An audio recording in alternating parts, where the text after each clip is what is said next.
Hi guys! Welcome back to another educational vlog. This is me, Kathy Perino, and our topic for today is the fundamentals of taxation. So what is taxation? Taxation refers to the practice of collecting taxes or money from citizens based on their earnings and properties, typically a government, a federal, state, country, city, collecting a revenue from citizens. Taxation includes all types of taxes, such as corporate, income, and it can be gift or state. Taxation is one of the primary powers government have, and its uses can be seen everywhere. And taxation funds large government expenditures like Social Security, Medicare, welfare, and the military.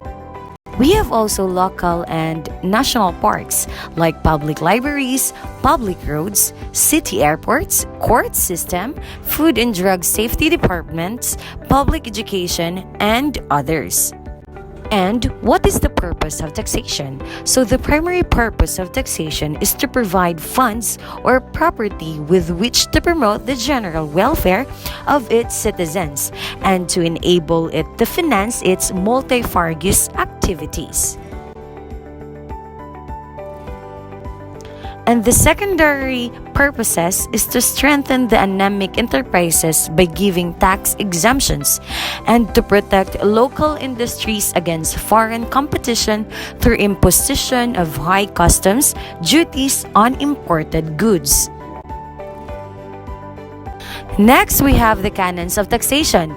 By canons of taxation, we simply mean the characteristics or qualities which a good tax system should possess. This also refers to the basic principle of a sound tax system, which identify the following: fiscal adequacy, administrative feasibility, and theoretical justice. So let us define each one.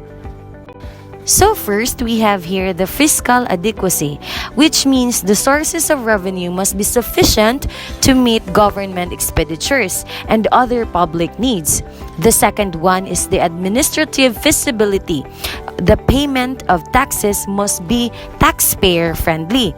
Each tax should be clear and plain to the taxpayer, capable of uniform enforcement, and convenient as to time, place, and manner of the payment, not unduly burdensome upon or discouraging to business activity. The third one is theoretical justice, which means that the tax burden should be proportionate to the taxpayer's ability to pay.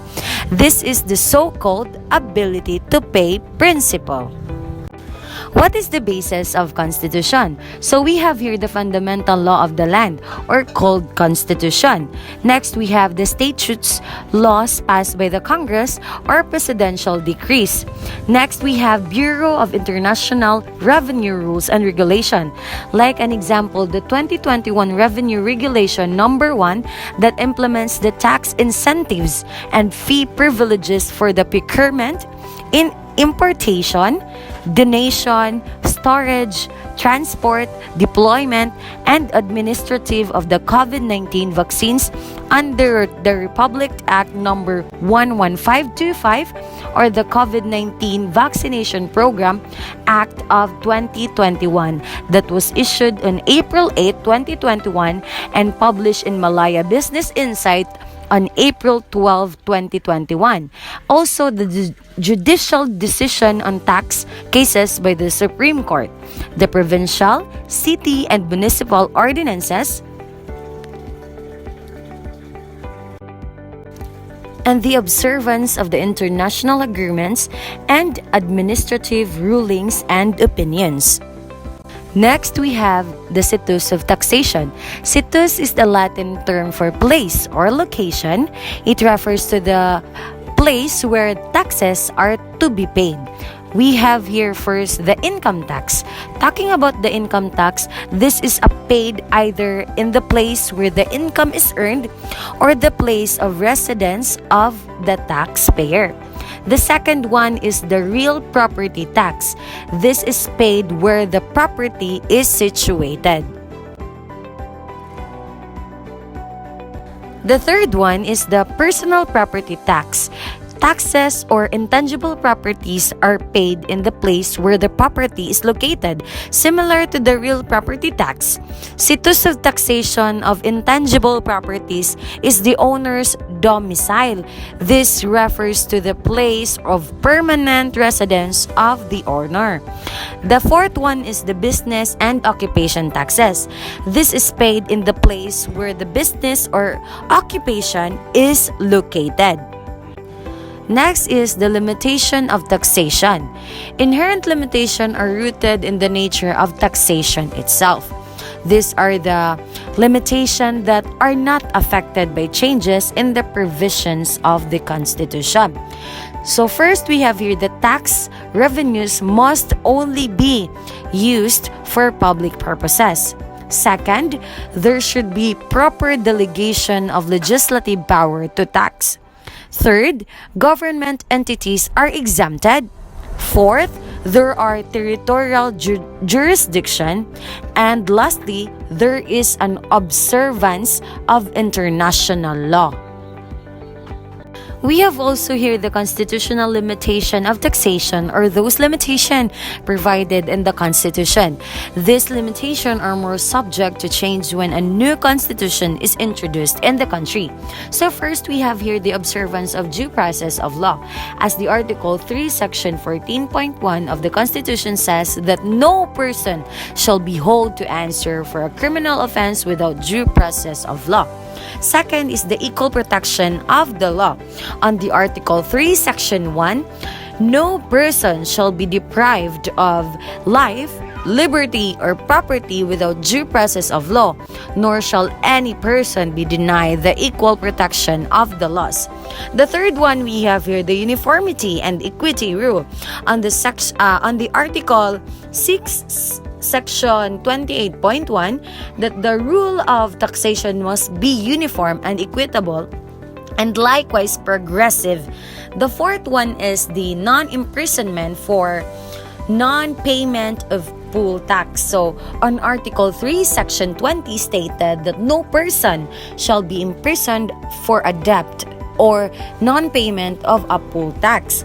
The fifth one is the no appropriation for religious purposes. So on Article 6, Section 29.2 stated that no public money or property shall be appropriated, applied, paid, or employed directly or indirectly for the use, benefit, or support of any sect, church, denomination, sectarian, institution or system of religion, or of any priest, preacher, minister, or dignitary as such, except when such priest, preacher, minister, or dignitary is assigned to the armed forces or to any penal institution of government or orphanage or leprosarium.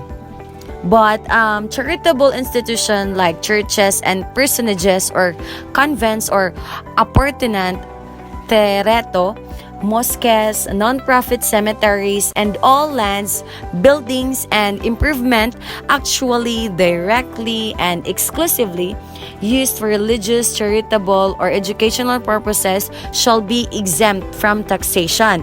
That was stated on the Article 6, Section 28.3. Next is a double taxation. It refers to an instance when an income or a property or a transaction was imposed with the two or more taxes by taxing authority in the same year. It occurs when an object of taxation was levied with two or more taxes from a single tax basis. We have here the direct duplicate. It is the same income tax twice, meaning the two taxes must be imposed on the same subject matter for the same purpose by the same taxing authority within the same jurisdiction during the same taxing period. But remember that the taxes must be of the same kind or characteristics. The next is the indirect duplicate. are the taxes that are paid by the same individual or corporation based on two or more different taxing bases. Next is avoiding taxation. These are the other concepts related to taxation in terms of avoidance or non-payment. We have here the shifting. This is the passing on of the tax burden from one person to another. Next is the capitalization. This is done by reducing the price of a taxable product or service to lower the tax that will be imposed on its consumption. The third is tax avoidance or so-called tax minimization. Refers to the availing by the taxpayer of legally allowable means in reducing or minimizing the tax due on a certain properties, items, and services. We have so-called tax evasion or tax dodging. It refers to the use by the taxpayer of illegal means in escaping, defeating, or lessening the tax due.